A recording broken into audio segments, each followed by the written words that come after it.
My name is Lowell. I attend the University of New Hampshire at Manchester, and I am studying history. Upon graduating high school, I wasn't the best student, nor did I think I could afford college, so I entered the workforce right away. I worked doing manual labor for 2 years and realized that college was definitely something that needed to be done, and once I went full force for it, I realized how affordable and accessible it is, and UNH Manchester was a perfect fit for someone like me that made the decision to go back after taking a little bit of time off. At UNH Manchester, I've had the experience of starting off with the general studies program before I chose to transfer to history, so I got to meet a lot of the different professors there, and the faculty in general is extremely accessible. So I mean, my experience with faculty has been numerous, but accessible. So it's nice. You build relationships with everybody because it's such a small community, and you really get the attention that you deserve because you're paying for it.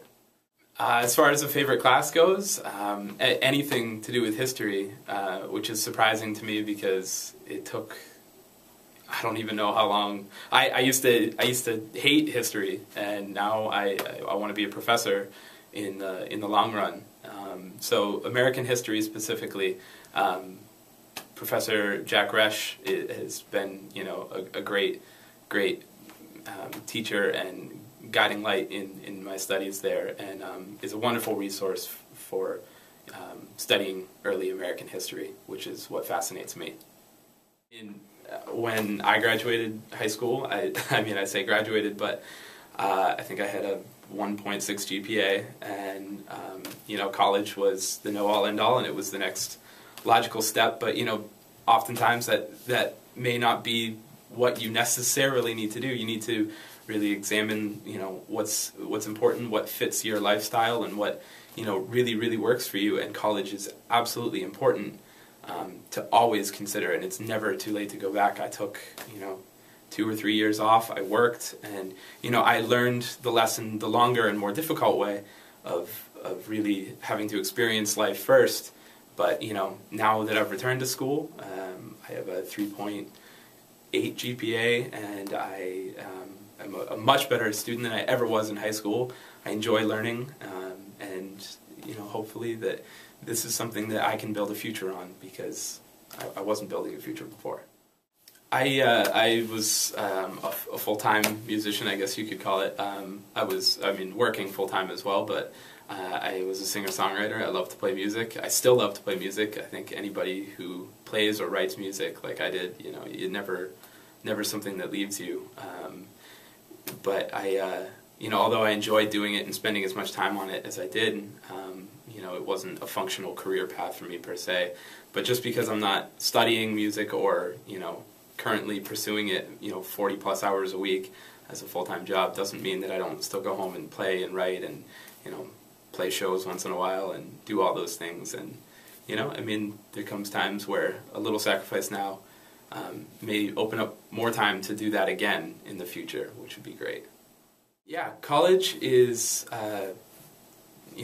definitely a challenge to try and figure out how you're going to pay for it. And I know it seems overwhelming at first because you're looking at the cost of tuition for a full year. But the great thing is that there's financial assistance through the FAFSA, which is a free application that you just fill out online, which often seems daunting, but it's actually pretty easy, and there's plenty of people to help you, whether it be the financial aid office at the university you're looking to attend or the people at NHHEAF. There's plenty of people that want to see you succeed. So college is affordable. You can make it affordable. Plus, once you've been accepted and you do get financial aid, you may be eligible for work-study programs. You could work part-time at the university or maybe off campus. There are ways to pay for it. It's making the decision that you want to go. Yeah, one of the classes that has really hit me was I took an art history course. I used to hate art history, bored me to death, but Professor Stengel, Professor Andrew Stengel, did a really great job making the material engaging. He's personally been to every piece that he talks about, whether it be sculpture or painting or anything like that, and I'm actually taking a second course with him this semester in a more community-oriented arena at the Currier Museum of Art in Manchester. So, you know, you're not necessarily stuck in a classroom being bored by, you know, chalk and talk. You're going out and you're experiencing art firsthand and looking at it and interacting with it, which is really, really cool. My name is Lowell, and I believe that all New Hampshire students can be college-bound.